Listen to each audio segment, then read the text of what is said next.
Bonjour, bienvenue sur la chaîne d'Or Informatique. Donc, dans cet épisode, je vais vous parler de la mobilité. La mobilité, c'est tout ce qui concerne les téléphones et puis les tablettes, donc des appareils qui font partie de notre quotidien et vers lesquels se déplace l'informatique aujourd'hui. Donc on se doit d'y aller. Nous, on a de la chance parce que nativement, de par nos choix technologiques, l'écosystème est accessible depuis n'importe quel navigateur Internet. Donc bonne installation à faire, que vos données soient chez vous ou sur Internet, vous pouvez y accéder via votre téléphone, votre tablette sans problème. Cependant, les navigateurs Internet, pour des questions de sécurité, ne sont pas faits pour interagir facilement avec votre appareil photo, vos données GPS, votre micro, etc. Donc on peut faire des plugins, mais nous on a choisi une autre voie. On a écrit un client lourd, un émulateur qui va convertir les applications web en applications Android, iPhone ou Windows Mobile.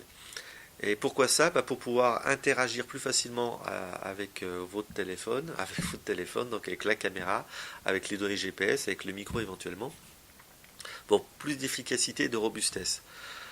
Par contre, il ne suffit pas de faire de la mobilité pour faire de la mobilité, juste parce que c'est sexy et parce que le marché le veut.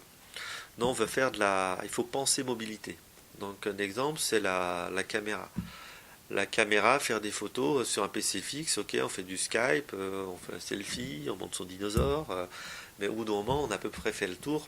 Alors qu'en mobilité, l'appareil photo, la caméra est vraiment un outil intéressant. Par exemple, en réception, vous avez une palette d'abîmés, vous pouvez avoir envie de la photographier pour avoir un témoin de l'incident. Mais on peut aller plus loin. Quand vous êtes sur le terrain, on peut annoter la photo tout de suite, entourer l'endroit qui ne va pas. Au lieu de sortir la photo, de la télécharger, de l'ouvrir avec GIMP ou Photoshop, la retoucher, etc., on peut le faire directement. Donc, par exemple, on a implémenté un plugin qui vous permet de faire une photo et de la retoucher dans la foulée. De même pour ce qui est des données GPS. Donc on peut vous guider chez un client. Mais on peut aussi, j'ai un client qui a des chevaux, les chevaux ils sont dans des prés, c'est pas des adresses postales. Donc la première fois que vous allez voir un cheval, on va enregistrer les données GPS. Et la fois d'après, on va vous proposer le cheval en fonction de l'endroit où vous êtes.